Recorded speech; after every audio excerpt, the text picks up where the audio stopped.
Welcome to Sfera Talks. Our guests are interesting people who live among us, and today our guest is Veronica Deac.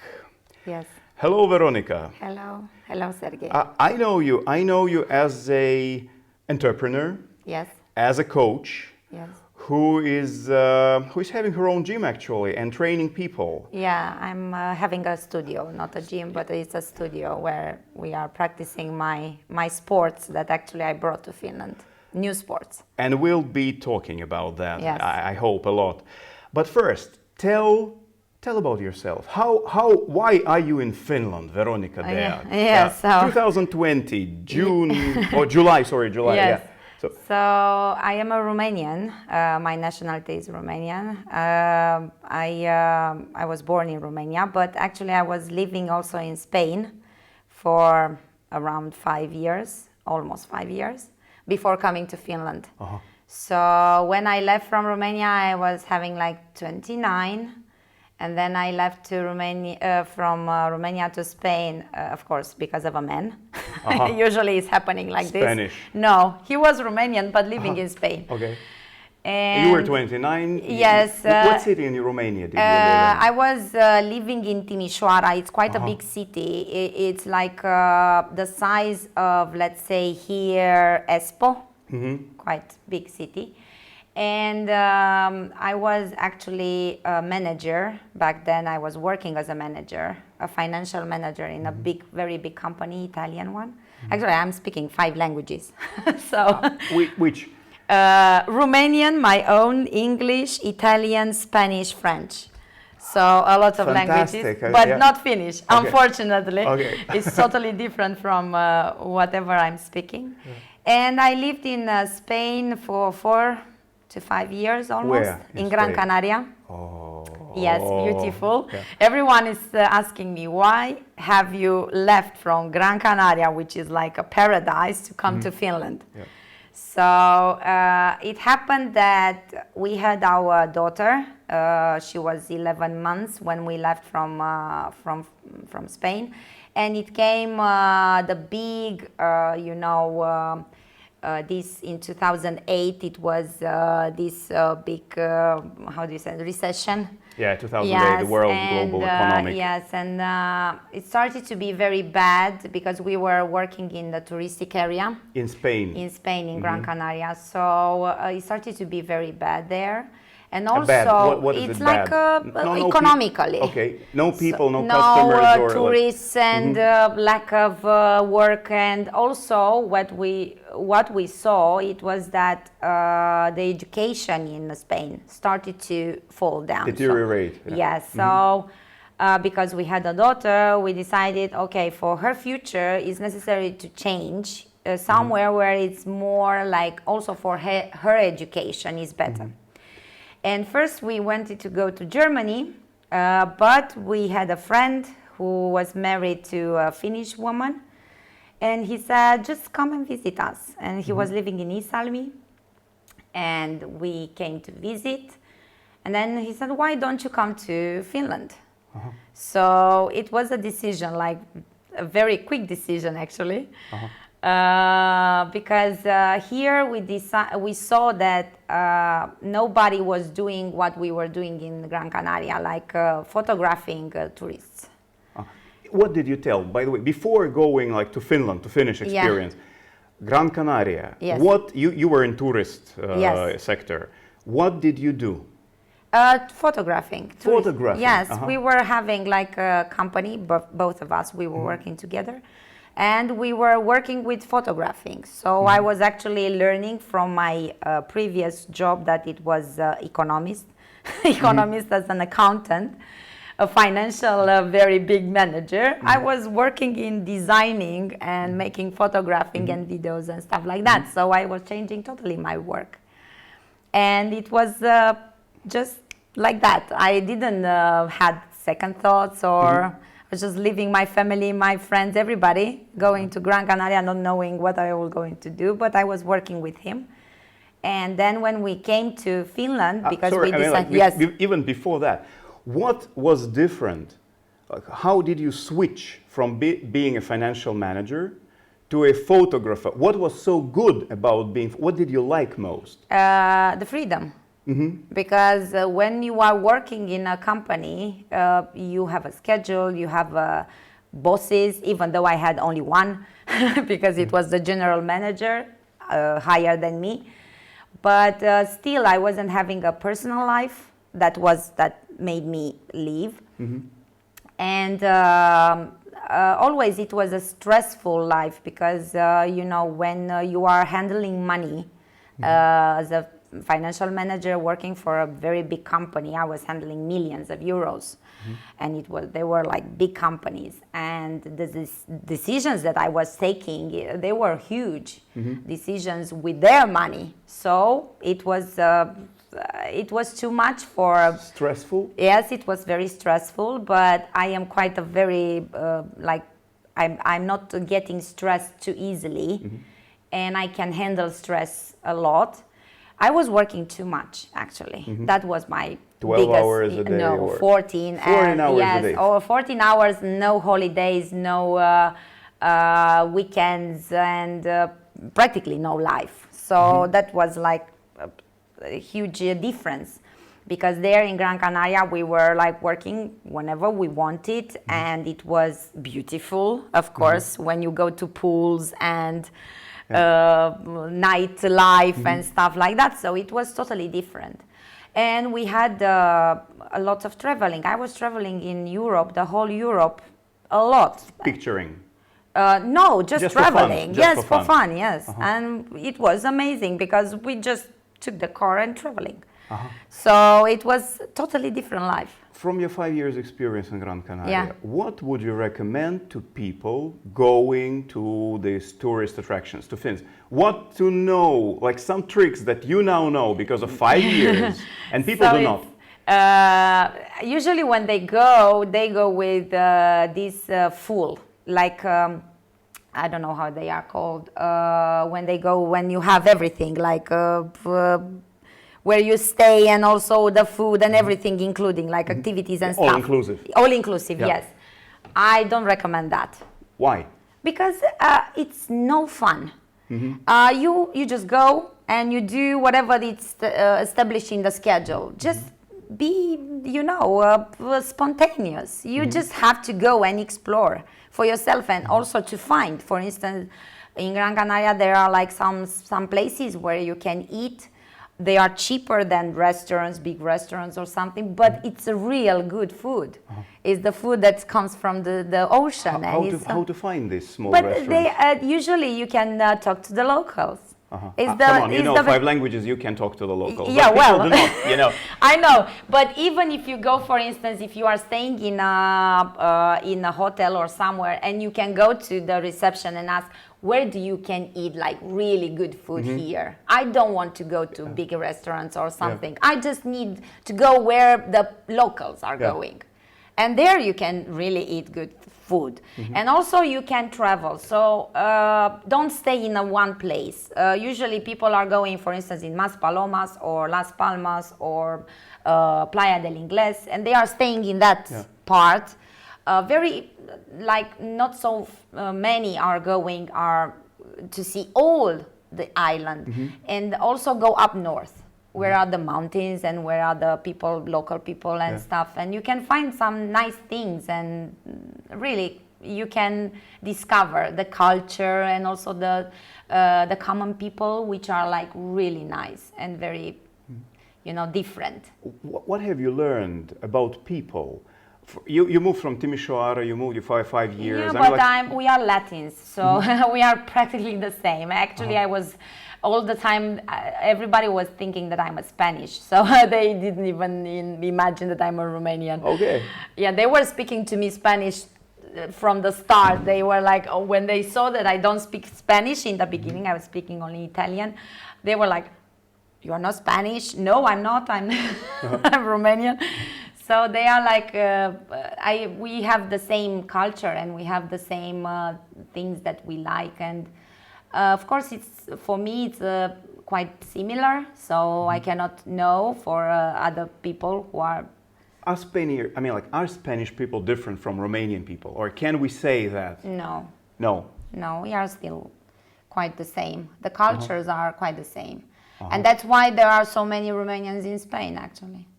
Because we really can integrate there very, very easily.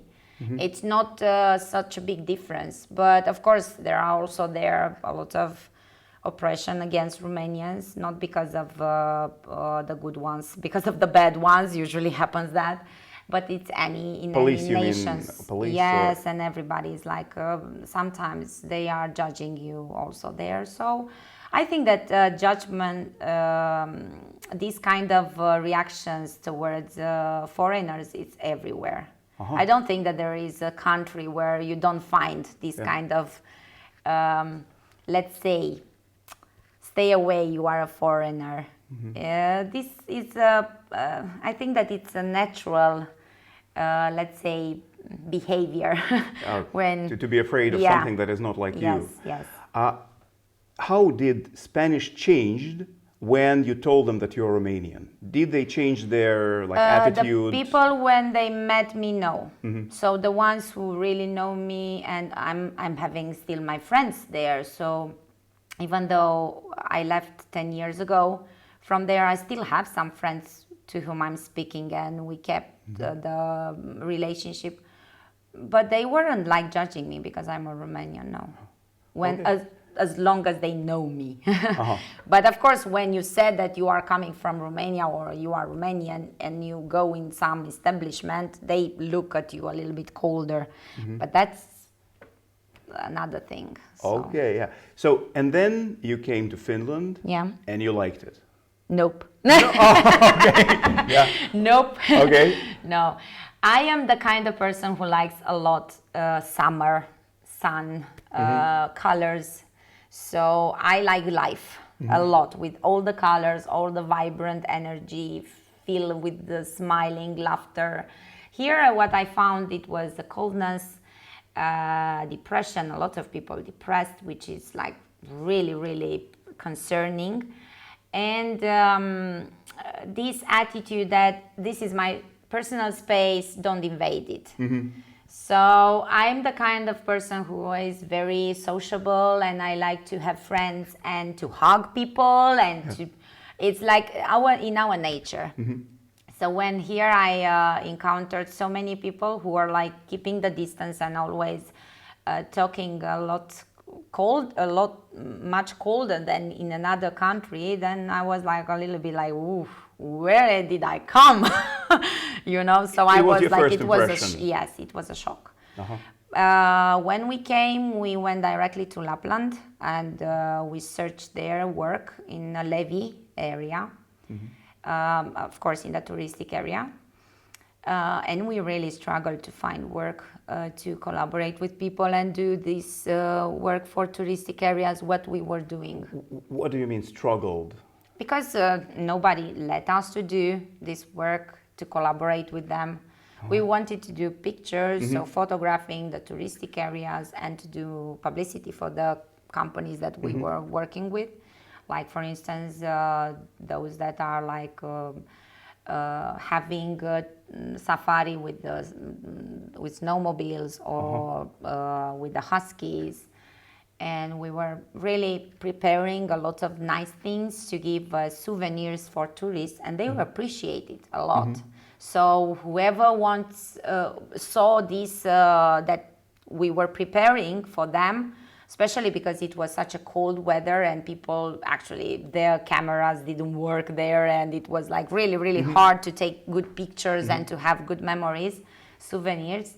Then they appreciated what we were offering. So you were offering as entrepreneurs. Yes. Like you made your toy mini. Yes, of course, from the start. It was like from the first week we did it. You did in the first week that you appeared. And we started a company. What month and what year was it? So it was 10 years ago, or almost 11, because my daughter is, it was in 2000, oh my God, I have bad memory right now. 2009, I think. Yes, because my daughter was 1 year old, when we came, 2009. 11 years they are going to be. It was already winter, or? Yes, we came in October. Okay. So it was my daughter. It was she was 11 months old because in November is her birthday. So we celebrated her first year in Isalmi. Yes, it was already cold and very gloomy. How did you make the first? I mean, you made toiminim. Yeah, yes. It's pretty process. It's pretty clear. How did you approach your first client, saying, "Hey, come on, I'm Veronica. I want to take pictures"? No, it wasn't me. It was the father of my children because we are separated now. He went to everybody who were offering these kind of activities, and he was saying, "Look, we have this, and we showed what we can offer. We can put your publicity advertising here, and we can show to your clients these kind of things. And it will be an extra service for your clients, even though they pay to us, but it will be your publicity and your contact information. So next, maybe when they come back to their countries, they will show, look where I have been, and you can go to this company because they offer a good service for instance, husky safaris or stuff like that." So it was like that. So why didn't really? Lots of people, they said, "Oh, we don't know that. We don't want that. We don't need publicity." A lot of them, they said that. And actually, it's a big problem here in Finland because a lot of them are thinking that they have enough. They don't need more. They don't need more stuff to increase their clients.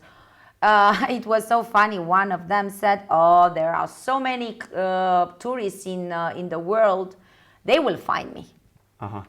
So I don't need you to make publicity for me. They will find me."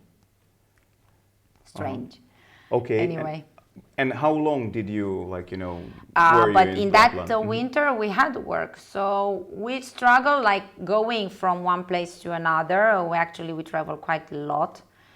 In that Lapland area, we went to Julas, Muonio, Levi, Kittila, so it was all that area. It was quite lots of places where we went, and we found where to work. So we found very quickly, like in a month, we already had work to do, and we did quite a lot of work because we worked until people directly. So you tried to approach companies, as far as I understand. No, only companies. Okay. We were working for companies. Yes, we started to work in there is in Acaslompolo, there is a farm where they have a lot of animals, including camels and struții and stuff like that. And we were doing pictures to those who were coming to visit the farm. So we were working with that company for a long time. Okay, so so for how long did it last, and what happened then? After that, in the summer we traveled to see where we can do in the summer in the south, and we went to Kotka. We found in Kotka, we work for Maretarium. It's again, we did the same thing in that summer, and then in the winter going back up north, and then in the next summer we came to Turku. And then we stayed here because we were working for Flow Park. So we were doing the same for Flow Park, the pictures and everything. But my relationship started to deteriorate. So we had our son. He actually born in Turku. And because of that, I had to find a solution for myself. So then it started, I knew about Kangoo Jumps shoes before. So from Spain? Or? No, from Romania.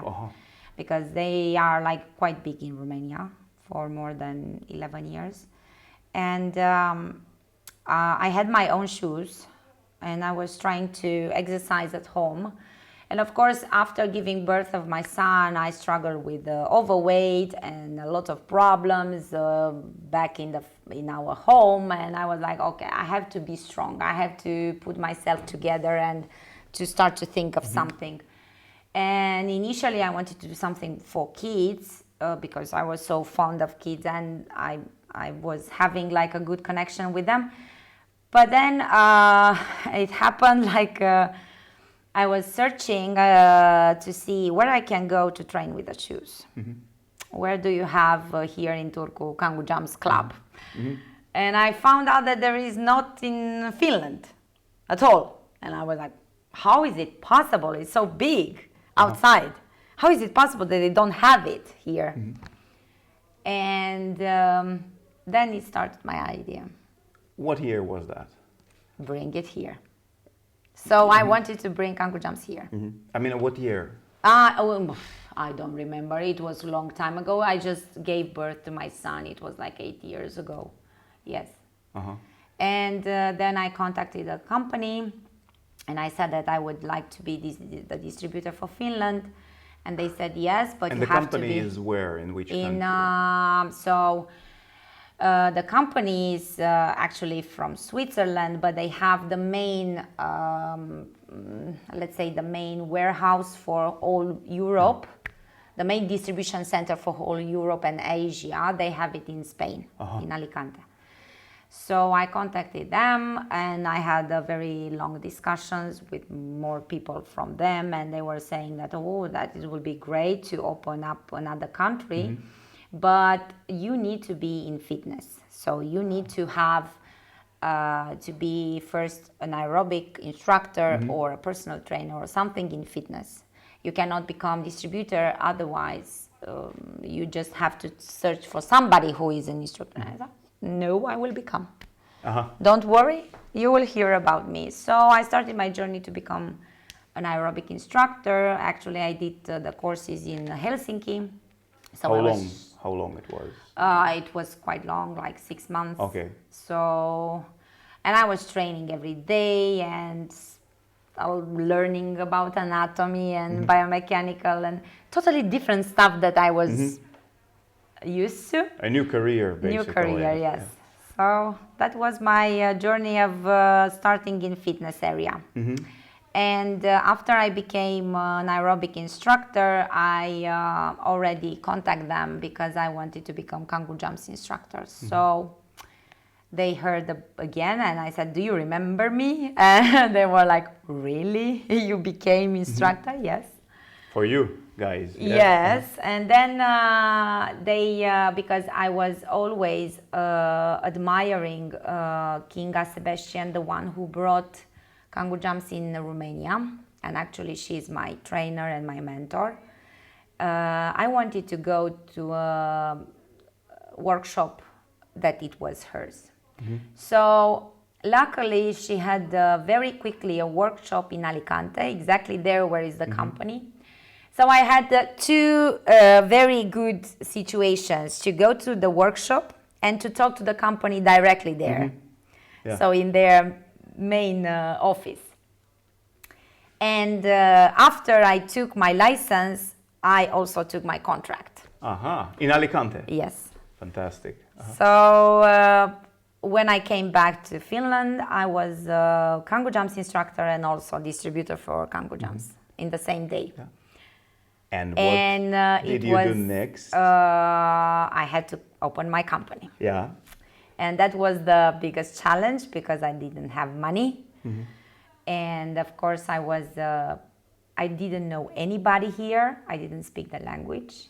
I was actually unemployed. I was considered unemployed. And they were asking me to go to learn the language. In the territory minister. And I said, okay, now I will have to tell you that I need to cut I cannot go because I open my own company right now. So they were like, okay, good luck with that. And then I just started. I said, I cannot wait. I cannot wait for the money to come. They will never come. So I just have to make them. And in the beginning, I was just, I bought just the shoes for starting working, nothing else. I didn't do anything else. I rented the places where to go to keep the classes, and I kept for 1 month entirely 3 days per week classes for free, no money coming. So I was 1 month. 1 month. 3 days a week. 3 days That's a week. 12 days full time. So you have many groups. Many groups of classes for free. All for free.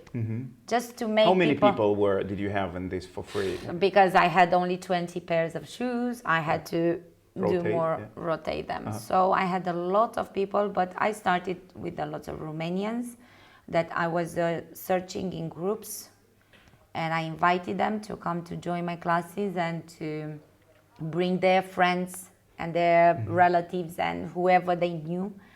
So like this I started.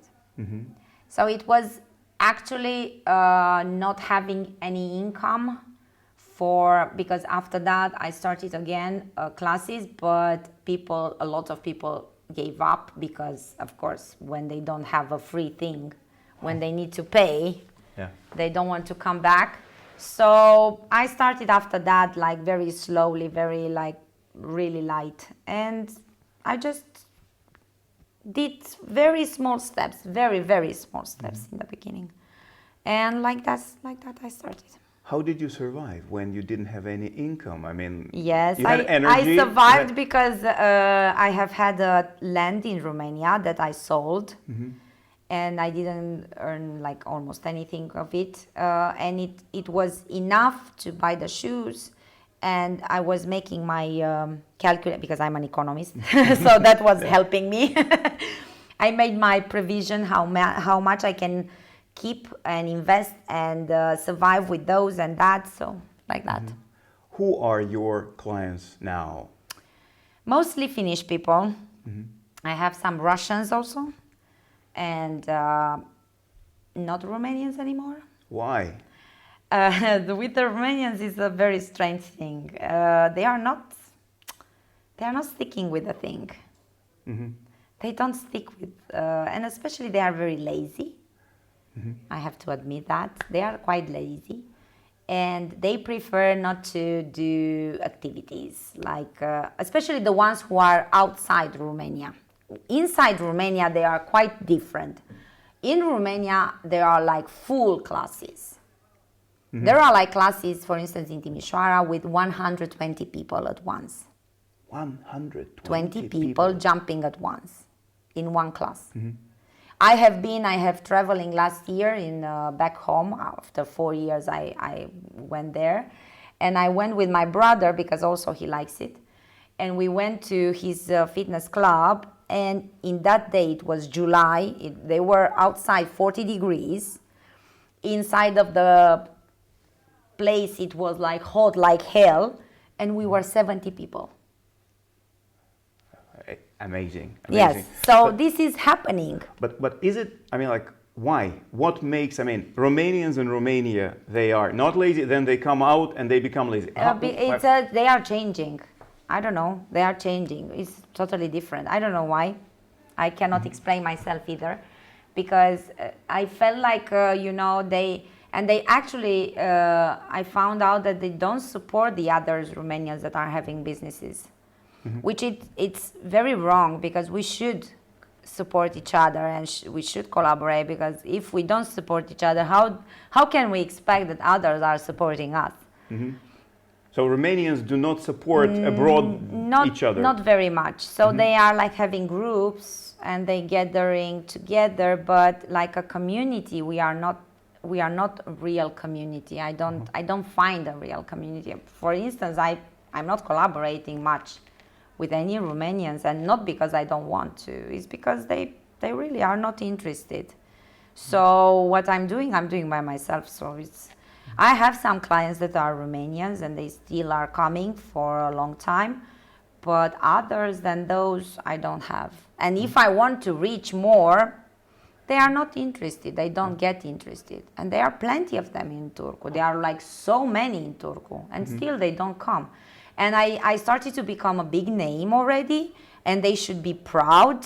Yeah. But no, not a chance. So envy? Probably also envy. I don't know. I really don't care anymore. I'm like, I'm trying like to just watch my steps and do whatever I want to do, and don't. But if we speak like, what are the principal differences between Romanians and Finns, for instance? The biggest one is the warmth. We are very warm people and very sociable, and we like to connect and to socialize and to care of each other. Actually, what was my dream was to create family. I don't want to create just a club, a fitness club. No, what I have inside, it's a family, because when you go to these big fitness centers, people are going, training, living. They don't connect, they don't know each other, they don't speak to each other. So they don't relate at all. What I have in my studio is everybody knows everybody talks to everybody concerns of everything. If we are organizing things, we are coming together, they are supporting each other, they are concerned about each other, and so on. So this is what I wanted to create. It's not just a fitness club, it's not just a sport, it's a lifestyle, but also a family. So a union. And also I create the same with my instructors, because now I have a lot of instructors in Finland. They are already 31. And you taught, that yes, you mentored. Yeah, because Okay. I'm a trainer now. So I became more than an instructor, I'm a trainer. Increase my education. Yeah. So what I want to create is the same thing inside of our Kangoo Jumps family, because we are considering ourselves like that. All the instructors meet each other, collaborate, we make events together, we are traveling to each other, we know each other, we ask information from each other. So I wanted to create that. I don't want to be all the time thinking, oh, this is going to steal my clients, or this is going to... Trust. Yes. You want yeah. trust that you have in a good family, basically. Yes, so always I'm creating, and always when I'm teaching new instructors, I'm telling them the same. Don't think that this is a competition for you.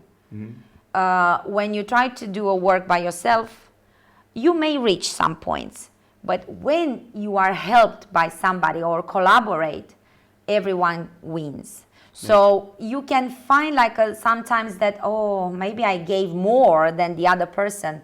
You never know. You never know when it's coming back to you. And it came back to me a lot. Like I helped a lot of people, but it also came back to me. So I'm doing the same work. I'm helping everybody. I'm trying to collaborate with everybody. And then it's going to work better and better all the time. Out of your 31 instructors, what are their nationalities? Most of them are Finnish. Very few are Estonian. I have only one Romanian, but the others are Finnish, all of them.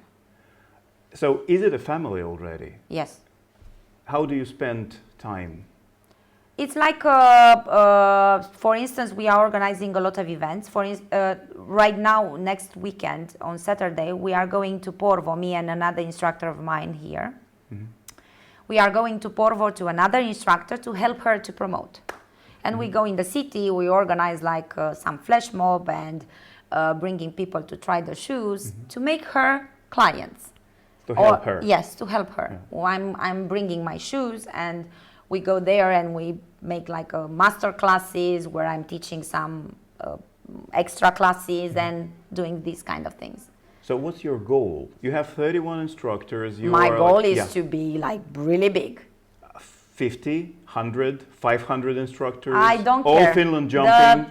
Yes, all Finland jumping. That's my goal. I want to see when I'm passing through on the street, people wearing my shoes and running. That's what I want. So you found, that was financial manager, one fantastic career, Gran Canaria photographer, another fantastic career. Now the person who brought all this to Finland and built a jumping family. I didn't brought only one sport. I brought two new sports. Which is the second? Freestyler. It's a board. It's a freestyler board. It is made in Slovenia, and it is because what I wanted is something that are complementary. So with the Kangoo Jump shoes, I'm working in one thing, and with the freestyler board in some other things, rehabilitation, muscle building, especially rehabilitation for the joints of upper body, and also it's quite fun. So it's in a gym. It's considered a gym in a bag, because you don't need to go to the gyms. You have it at home, and you can work the whole body with it. So I brought also that one in Finland. A new sport. So you brought two new sports to Yes. Finland. I brought also a fitness brand, fitness clothes brand from Hungary. So almost everyone from my club and from my instructors and so on, they are wearing my clothes. So I have 3 distributions, and I'm also in as a forever business owner. So it's products on base of aloe vera, which are helping us for the inside. So I have complete.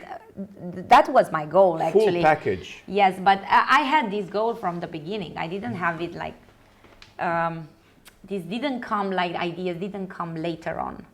When I stayed and I made my plan, it was that. Even though I didn't have money for none of them, but I made that plan. It was like Kangoo Jumps, freestyler, forever, indigo, studio, and next one is TV. TV? Yes. Kangoo TV, or what will it be? To be on TV. To be on TV. And I will be. Sure. Veronica, where from do you take this energy? So you're like starting from scratch, basically. Yes. Sometimes having nothing to eat. Yes. Problems, Yeah. people not supporting, people harming, actually, but you still have this energy. Where? Yeah. Where does it come from? I don't know. From God, I don't know. But I have it. It's like endless. I never give up. I am the kind of person who never gives up. It's like it's inside of me. I don't know. So do you think Some people are born with that. you think that This you is my cannot become a destiny. good entrepreneur? You must be born a good entrepreneur. No. No? You Okay. can also acquire. How? But you have to be open-minded, first of all. That's the most important part, because if you are not an open-minded person, you can never reach anything. Open-minded. What is open-minded? That means that if you talk to some person and you don't agree with that person, you don't have to say, oh, no. That the idea is wrong. I don't get it. I don't think that you are right. No, never. Always listen. So when I'm hearing somebody talking to me, or somebody is telling me something, even though in my heart I feel like that's not exactly what I think, I'm still listening and I'm thinking, okay, let's try to be objective, not thinking through your own emotions, your own thoughts, your character, everything. Just try to analyze what that person says and just dissect it. And then maybe you find something, that's interesting. Maybe it would work. So I never say no, and I never take a no. You never take a no. No. If somebody is telling me no, okay, no problem. In my mind, it's already a maybe. So I never take a no. I have been rejected so many times. If I would take all the no's, I would never done anything. Never take a no for an answer. No. How do you, I mean, like, so I remember you told this Lapland, yeah? So Yes. they're saying, hey, everybody knows about us. Yeah. So how do you react? What do you tell to this person? I say all the time, okay, no problem. Maybe not now, but maybe in the future. You never know. Yeah. Did you quarrel with? No, I'm not the quarrel person. Actually, only when I see really bad injustice. But For instance, like bad injustice. like it's what? if somebody really, really reacts like aggressively or saying something very nasty. But I always try to be diplomatic. And when I answer, I really want to give an answer that person realizes that makes their reaction wrong. So, for instance, I had some person who, I don't say who, Here in told Finland. me, yes, who told me that I should go back to my home country because I just came here to take their money. And I was like really trying to cool, like calm down. Was it a man or a woman? It was a woman. And I tried to calm down and I said, okay, let's put it on the table. Why do you think that I'm taking your money? Why does it give you that impression? First of all, I'm creating. I'm creating work. I'm creating incomes for a lot of instructors here. I'm creating passion. I'm creating health. I'm creating sometimes connections, collaborations, a lot of relationships, new relationships. And I'm creating something that is fun. How much fun do you have lately? Mm-hmm. Tell me, when do you have the last time fun? Mm-hmm. When did you have it? I have it daily. Yeah. When did you have it? But real fun. I mean, not the kind of that ha ha ha. No, the real one. When you really feel inside of you that you are happy, that this is your moment, that nothing matters, that stress and all the problems in the world are vanished. Mm-hmm. When did you have it? And she was like struggling to talk, and I was talking about money. Money are not everything in life. Mm-hmm. So let's put it in the balance. What would you give to have a very good health and to be happy? Would you give 1 million? Would you give 2 million? Mm-hmm. How would you give?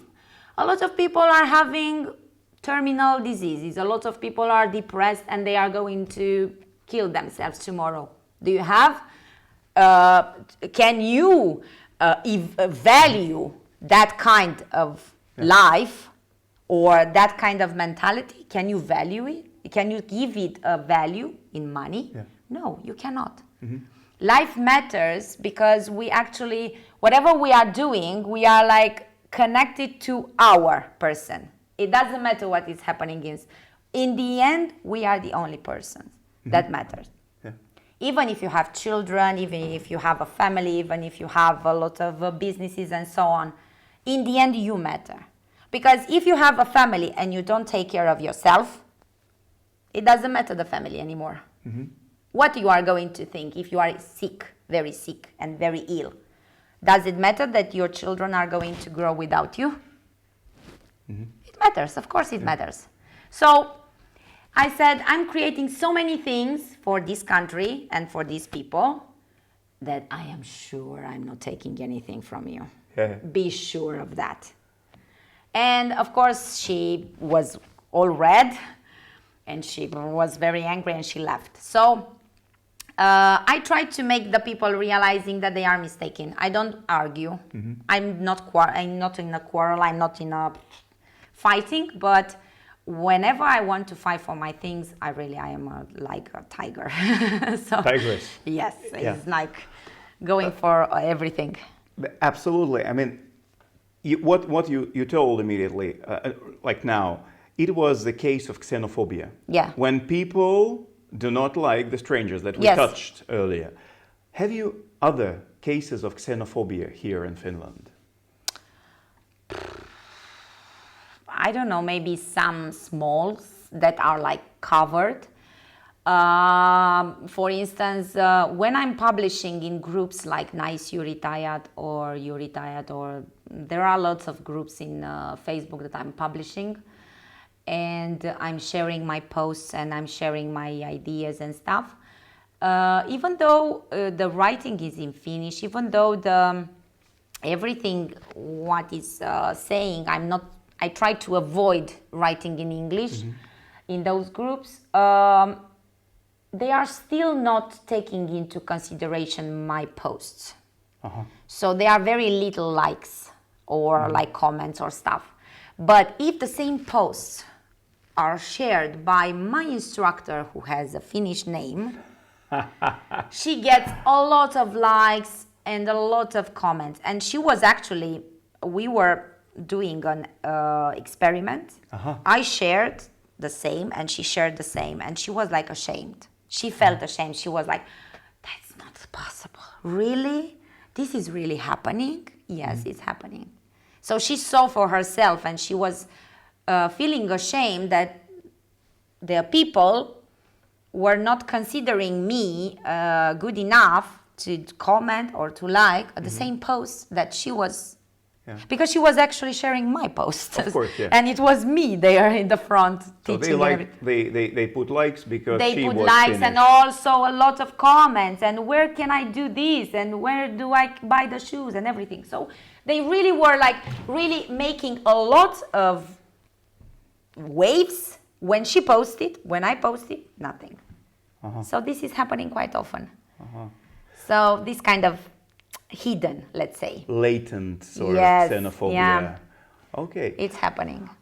What do you think you could bring from Finland to Romania to make Romania better? There is not a problem of the people. So in Romania, the problem are not the people, because I'm coming from Romania. I am really good. I have a very good education. The problem are the politicians in Romania. So what kind of problem politicians are?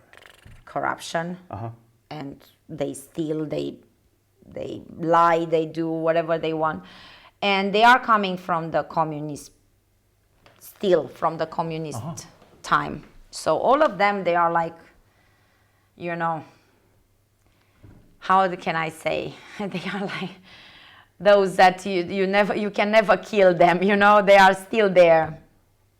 They are like ruining this country. What is this in them from the communist past that they the necessity to have money and not caring about people. They really don't care about that country. They really. I'm a very so for instance, I really care about my country, and I really appreciate my country, because my country is so rich in so many ways. In which? In culture, all the beautiful sights that we have, landscapes, and all the richness what we have inside of the land. There are so many things in Romania that Finnish people don't have here in Finland, but they still are very proud of their Finnish culture. But they don't have not even like slightest piece of what we have in Romania. And still in Romania there are a lot of people who are like not appreciating what they have.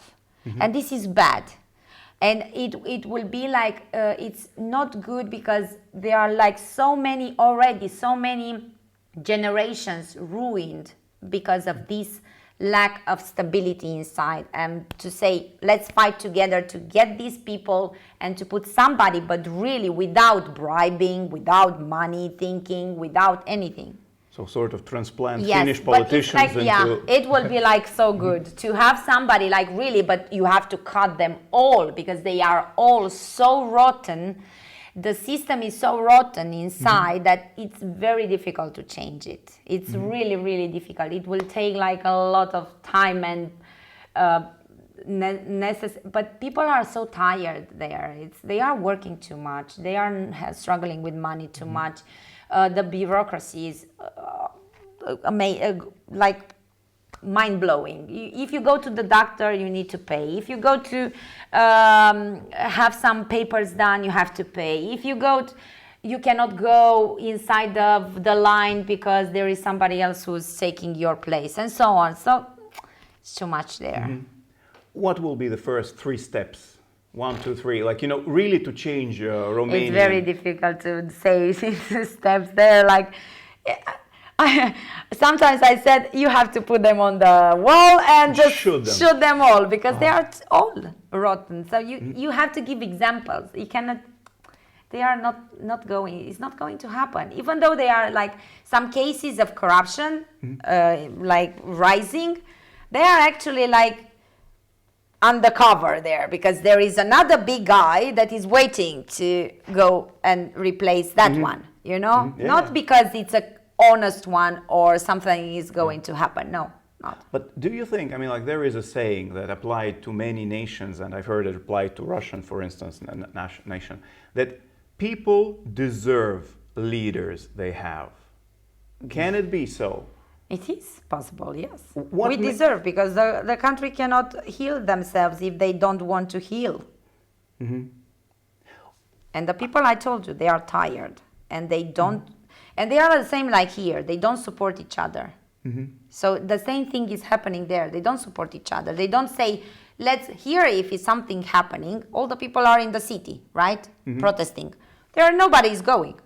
Why? In Romania? Because they have a lot of other things. Oh, I have a holiday, or I have something to do. No civil activity. No. So they know, like, civil capitalism. Very scarce cases, like when it's really going bad with something, then it's happening, but not so much. I've heard from my Romanian friends the same story, like, the corruption and everything, but the sentiment was that we should bring Ceaușescu back, and this Ceaușescu will kill all because Ceaușescu, what he did actually, he was so narcissist that he really wanted to rule all of the others. It didn't matter that they were like people suffering or people starving, or he wanted to rule, and he wanted to show to everybody that I am a ruler and I can kill you if I want.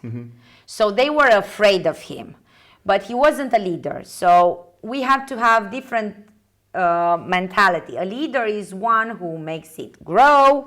A ruler is one who kills everybody and makes them down and being afraid of them. So it's not the same. It's the same like in a company. You can have a boss or you can have a leader. It's totally different. A boss is someone who just gives, you do this, you do that, I don't care about anything. A leader is the one who's asking you, can you do this? How we can do this? Let's work together. Are you working with this one? Are you collaborating? And then when they are doing something good, I elevate you. So this is a leader. Okay. What is the feeling in Romania among your acquaintances towards Russia? I think that they are like hating Russia for a lot of reasons. For what? For instance? Communism first, and then I think that some of them also. I know for sure that Russia stole our gold during the war. The Second World War. Yes. And I know that our gold is there. So that one is like really pisses me off. But other than that, I cannot judge a whole nation because of their ancestors, or because of some bad people. So I have friends that are Russians. I have also clients that are Russians, and I love the girls, so it's not about that. But of course the mentality is the same. The same like we are looked like gypsies. The Romanians are all gypsies for other countries. In Finland, for instance. Also in Finland, they are like thinking that we are like gypsies or something. So it's the same also with the Russia. You mean stereotypes or yes.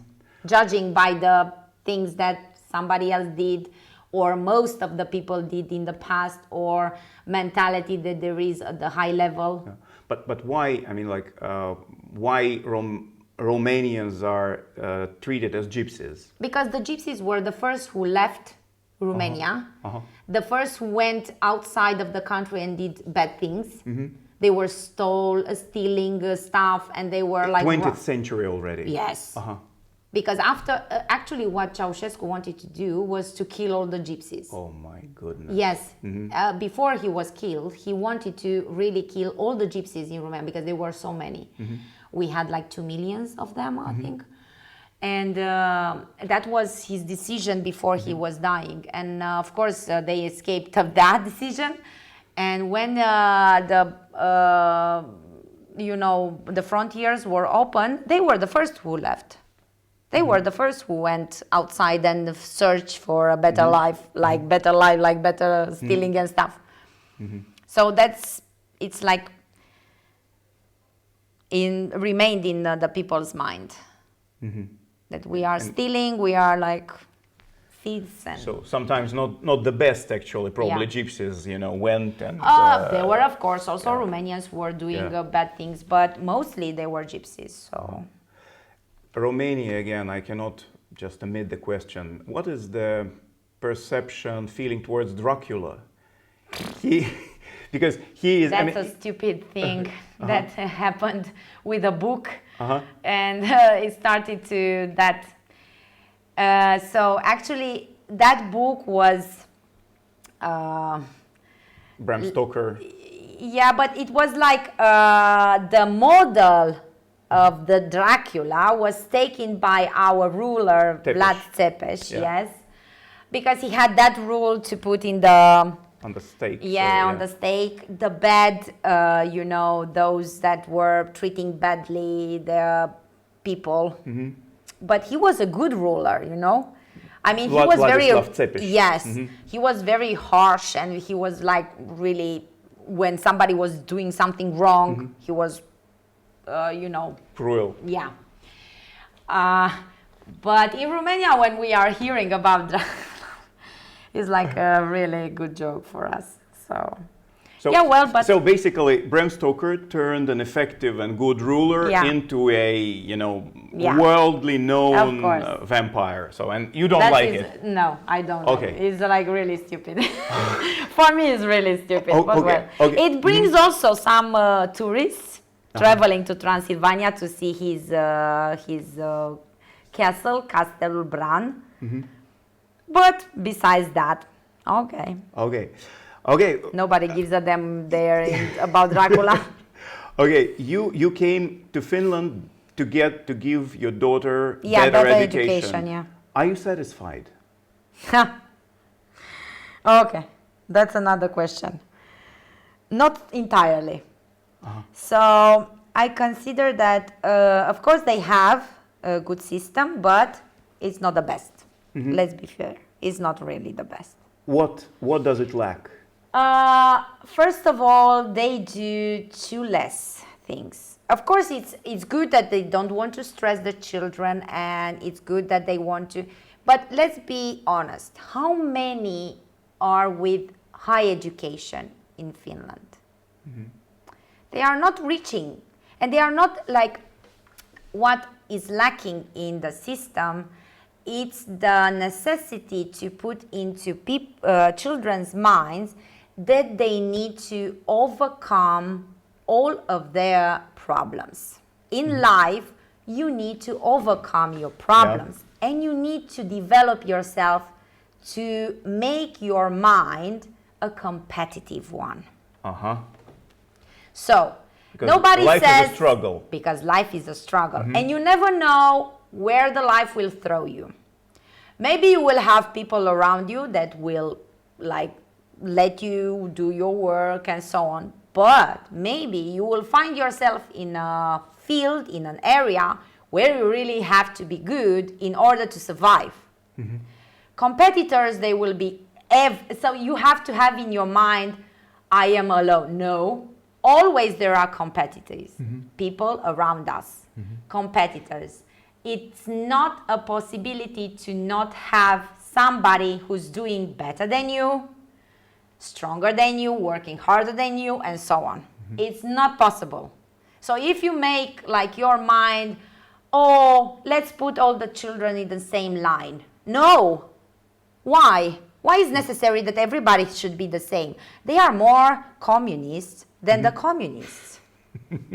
Really? We were all the time like saying to everybody in the communist area, we are the same. We cannot have more than this and this. No, it's not true. We are not the same.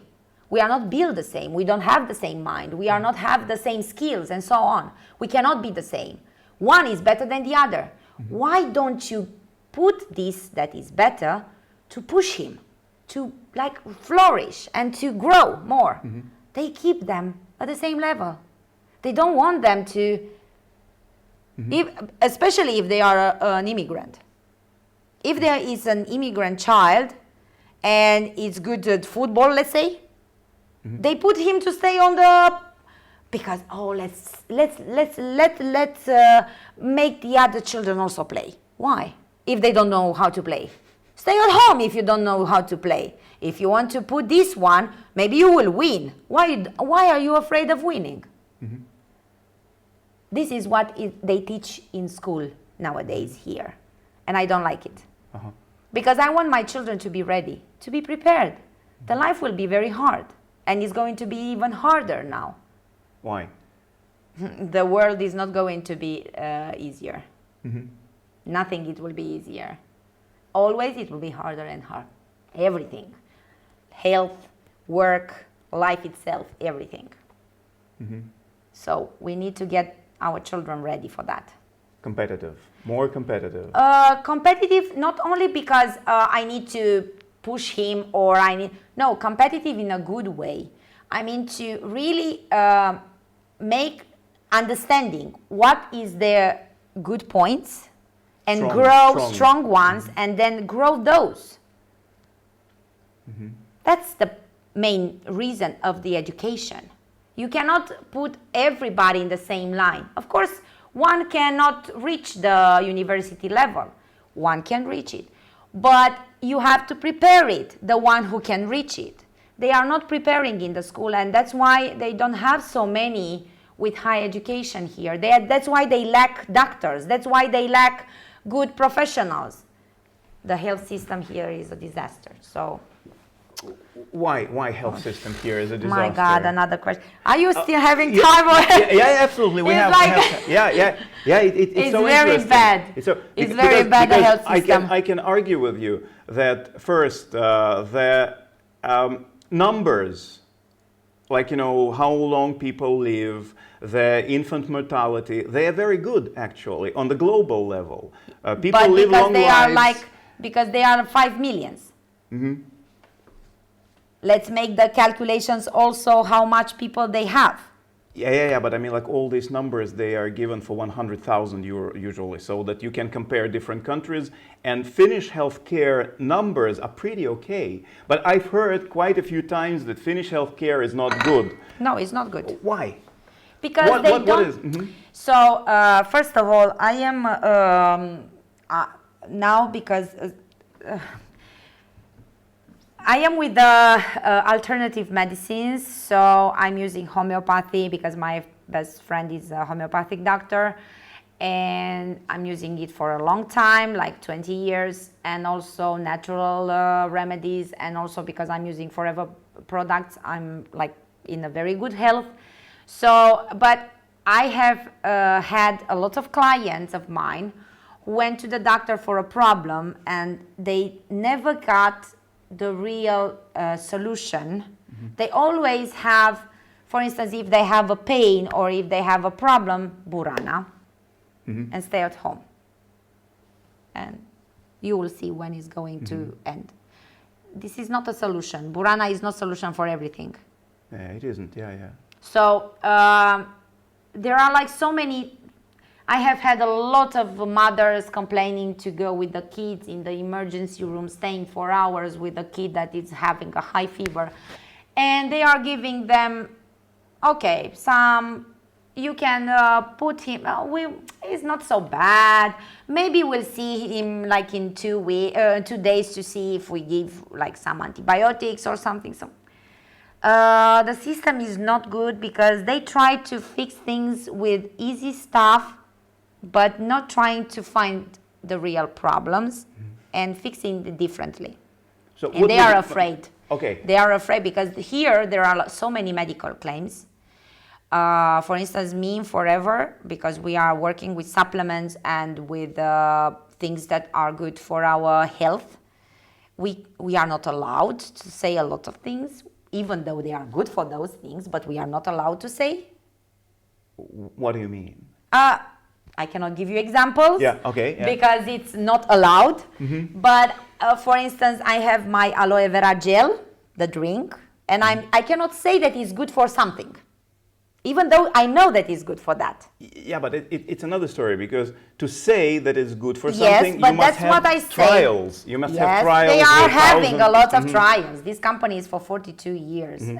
We have a lot of results. I have also with my patients the same results I have with myself.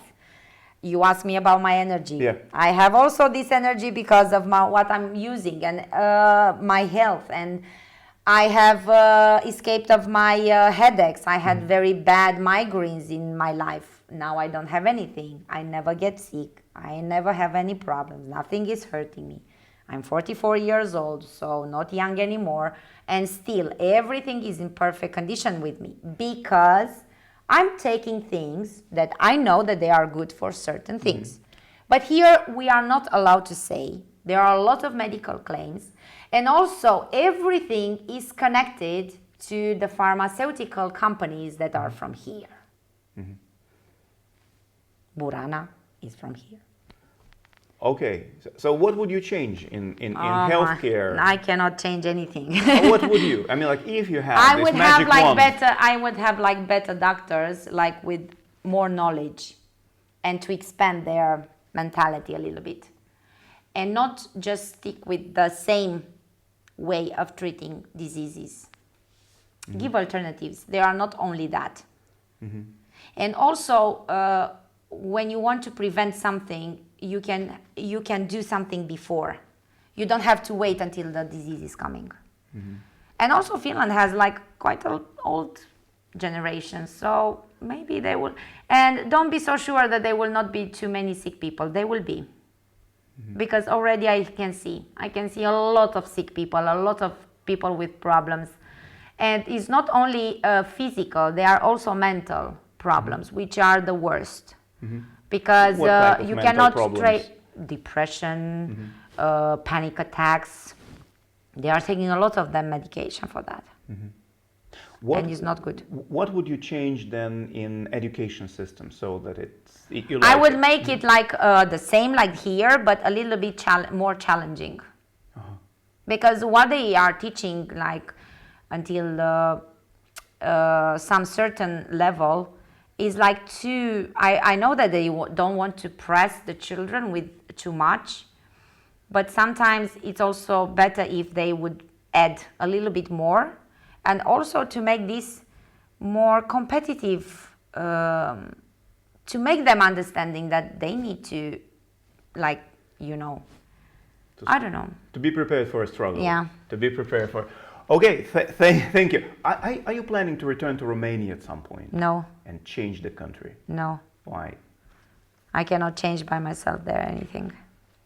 Do you support any opposition groups? No, or? I don't like politics. Okay. I hate them. Okay. It's because I know that they are doing stupid things. So. Okay, the very last, our blitz. Lewis Carroll blitz. The questions. Ah, okay. Yeah. So, why is a raven like a writing desk? Good question. I have no idea. Okay. Where can I find someone normal? There is no normal. No, normal is boring. Okay. Make up rule 42. What? Make up, like create a rule 42. A rule? Rule 42, yeah. Okay. A rule. That never say never and never accept a no. Okay, yeah, that's 42 and 43 apparently. Yeah. What makes the world go round? It's because we are so different.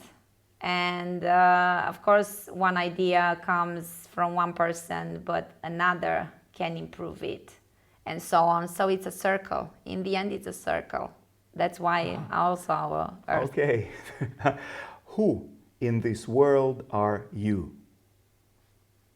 Nobody. Really? Yes. The best way to explain is... Showing. What would happen if everybody minded their own business? We will grow.